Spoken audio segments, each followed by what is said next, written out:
This is a press conference being given by law enforcement officials. Let's take you there and listen in live. U.S. Attorney here in the Southern District of New York. Today I'm announcing the unsealing of a 3-count indictment, charging Sean Combs with racketeering conspiracy, sex trafficking, interstate transportation for prostitution. The indictment alleges that between at least 2008 and the present, Combs abused, threatened, and coerced victims to fulfill his sexual desires, protect his reputation, and conceal his conduct. As alleged in the indictment, to carry out this conduct, Sean Combs led and participated in a racketeering conspiracy that used the business empire he controlled to carry out criminal activity, including sex trafficking, forced labor, kidnapping, arson, bribery, and the obstruction of justice. Let me say a little bit more about the charges. The indictment alleges that Combs abused and exploited women and other people for years, and in a variety of ways.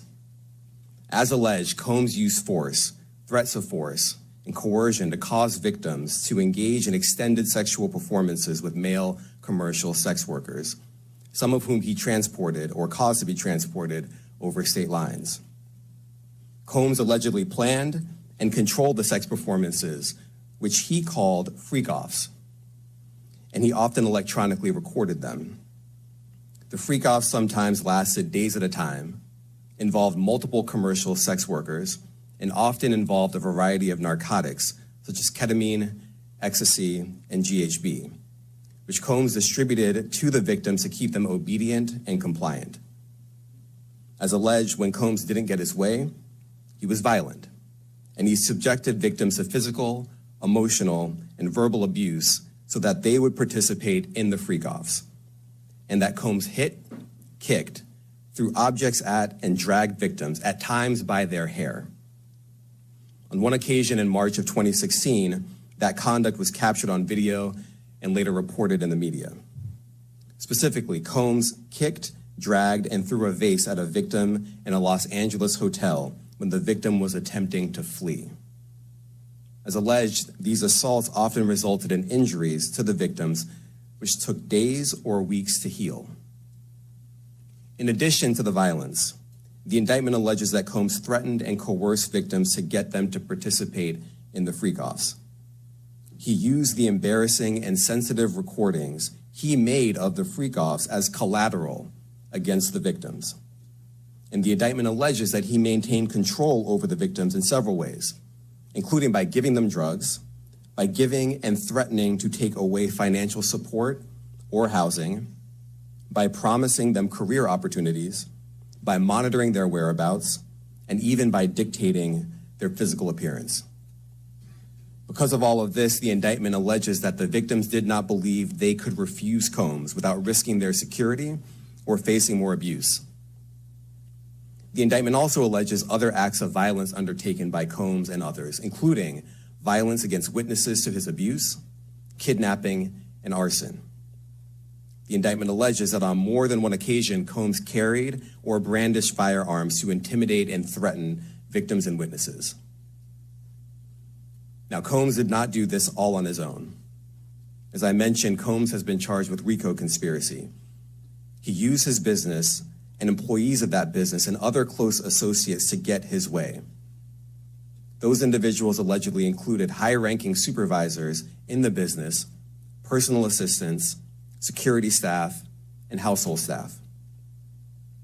The indictment alleges that those individuals facilitated the freak-offs. They booked the hotel rooms and stocked them with the supplies, including drugs, baby oil, personal lubricant, extra linens, and lighting. When the hotel rooms got damaged, they helped clean it up. They arranged for victims and commercial sex workers to travel for the freak-offs, and they delivered large quantities of cash to Combs to pay for the commercial sex workers.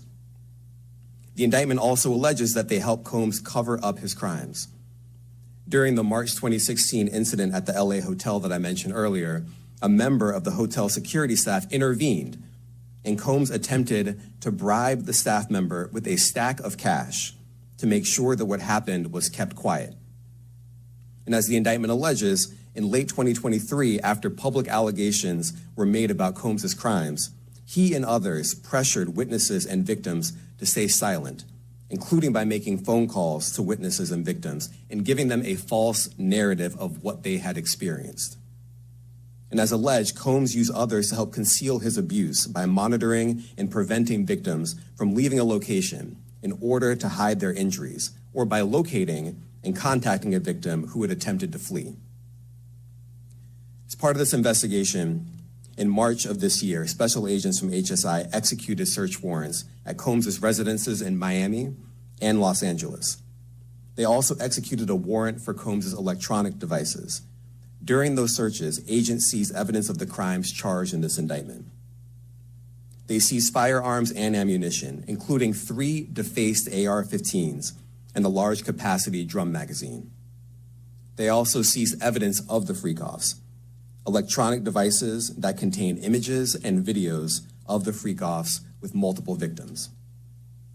And they seized cases and cases of the kinds of personal lubricant and baby oil that Combs' staff allegedly used to stock hotel rooms for the freak-offs, more than 1,000 bottles altogether. Here are some of the items that we recovered during the searches.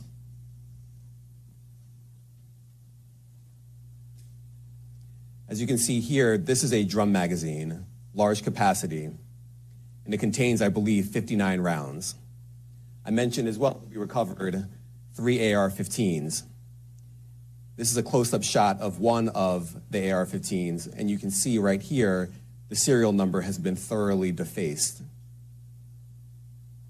Another picture of more ammunition and parts of 2 AR-15s right there.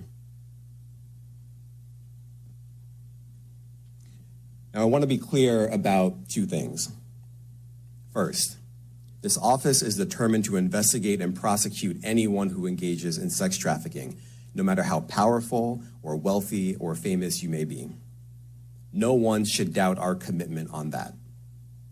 A year ago, Sean Combs stood in Times Square and was handed a key to New York City. Today, he's been indicted and will face justice in the Southern District of New York. Second, we are not done. This investigation is ongoing, and I encourage anyone with information about this case to come forward and to do it quickly. Anyone with information can call 1-877-4HSI-TIP. I want to express my deep appreciation for the victims and witnesses who have used their voices and helped bring this criminal conduct to light. We would not be here without them. I also want to thank the dedicated case agents on the HSI Trafficking in Person Squad in New York. They have been with us since day one and have worked tirelessly on this investigation. They will continue to be invaluable partners to us. I also want to thank the incredible agents and analysts from SCNY who have also provided tremendous assistance on this case. I'm deeply grateful for their continued work. And finally, I want to thank the outstanding career prosecutors from SCNY who are handling this case. Meredith Foster, Emily Johnson, Chrissy Slavic, Madison Smizer, and Mitzi Steiner, and their supervisors, Jamie Backleeper and Jacqueline Kelly. They are members of the Civil Rights Unit in our criminal division. We created the Civil Rights Unit when I became U.S. Attorney. I'm deeply proud of their work on this and so many other cases. I'll now take some questions. Eric Katursky, ABC. Thanks, Nick. Damian, thanks. The indictment describes aggressive, open, violent, hedonistic abuse that you say was recurrent and widely known. Why did it take law enforcement so long to intervene? How many women were victimized by Sean Combs, and how many others were involved? Look, our investigation is ongoing. We are committed to bringing justice to everyone who's been victimized by the defendant. I can't tell you why it took so long. I think the better focus is on the fact that we are here today. And we are committed to making sure that justice is done. Next question. Thank you. Julia Ainsley, NBC. Thank you for doing this. You said we are not done and that Combs did not do this alone. Do you foresee that there could be other charges related to this case? I'm not taking anything off the table. Janet Fisher, Newsday. What's the difference between the sex trafficking and promoting travel for the purpose of prostitution? Well, there are different crimes with different elements. I don't think we should get into the nitty-gritty of the legal discussion right now, but the sex trafficking, we believe, they're all serious offenses, but the sex trafficking conduct carries some significant penalties, and we are gratified that we were able to bring that charge. Is one more coercive than the other? I'm not going to be able to get into that, but you can look it up, and yes, sex trafficking, especially when it involves coercion or force, is a very serious crime, and it carries significant penalties. Good afternoon, Darla Miles, ABC7 New York. Thank you for this press conference and for the details. 2 questions.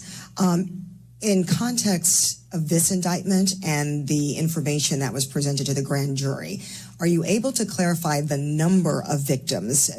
It's mentioned plural in the indictment, but can you specify the number of victims just for this particular indictment? And secondly, can you provide details about the alleged arson?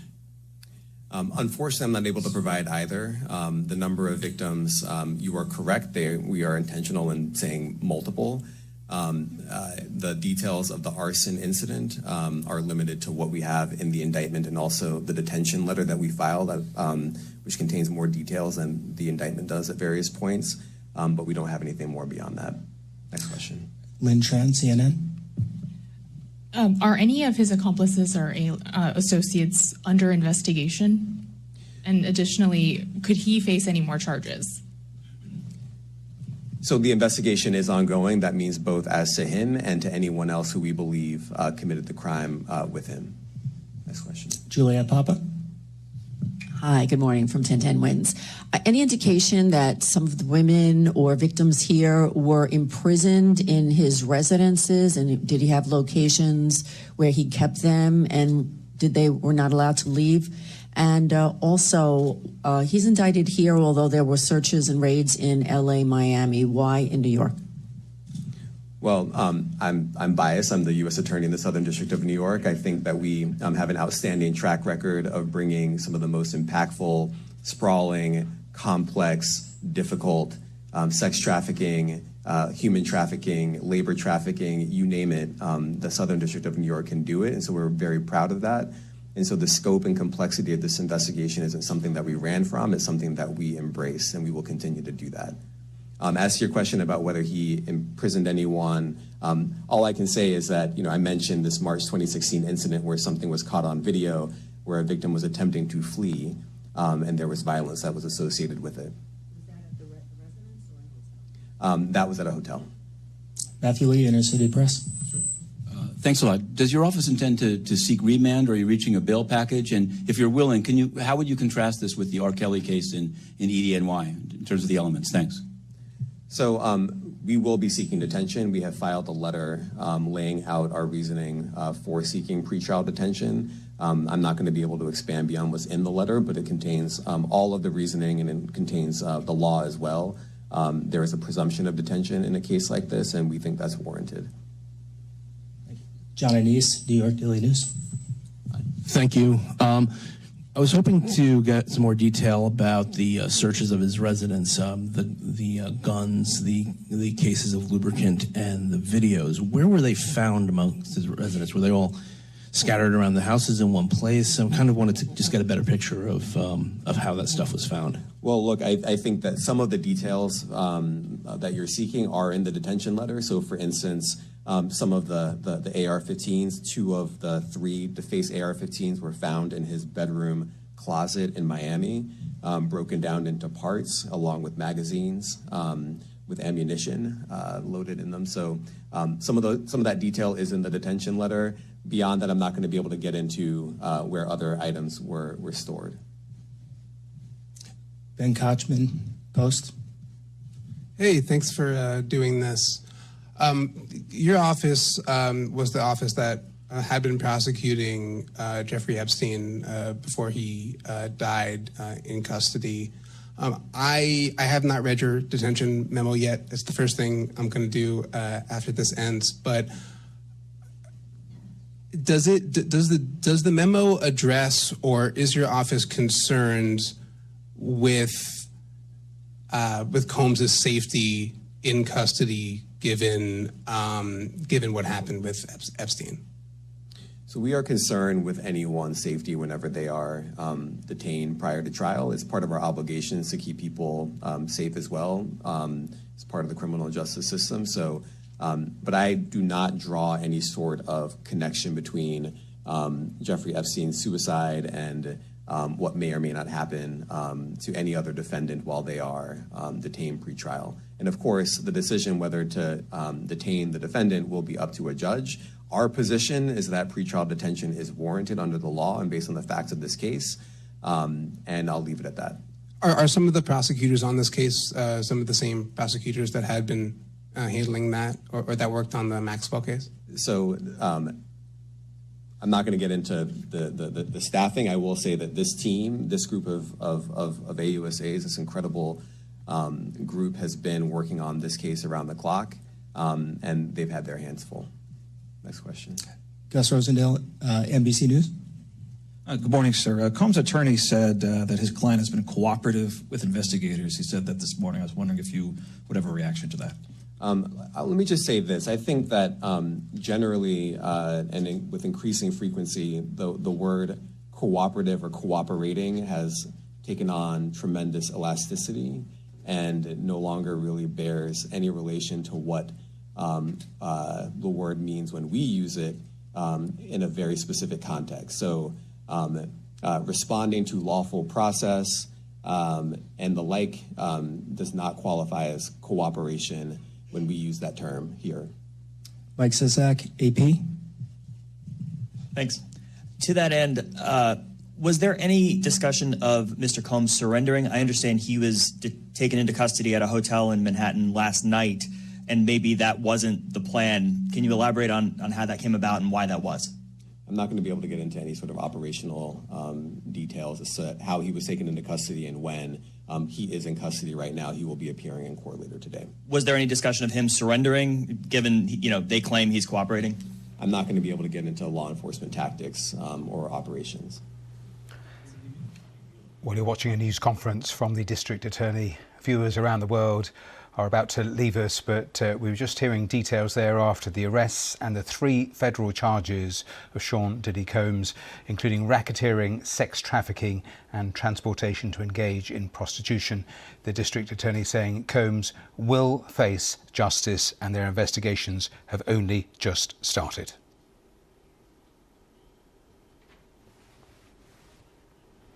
As we allege, because of the presence of firearms.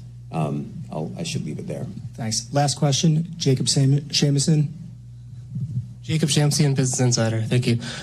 Given that he's the sole defendant in this case and that you allege he's part of a conspiracy that involves members of his companies, do you anticipate a superseding indictment that bring allegations against other members of his companies or other co-conspirators as well? Again, I can't take anything off the table. Anything is possible. Our investigation is very active and ongoing.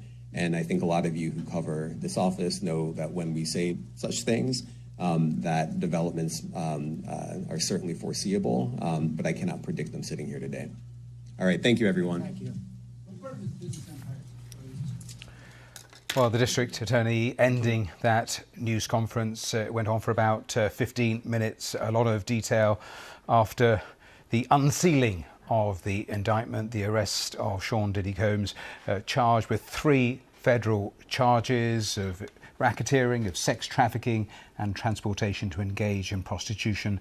The District Attorney asked several times the amount of victims. He wasn't saying, but saying on multiple occasions that Combs will face justice and appealing for anyone else to come forward with any other information. He maintains his innocence, but the unsealing there of that indictment at the start of those legal proceedings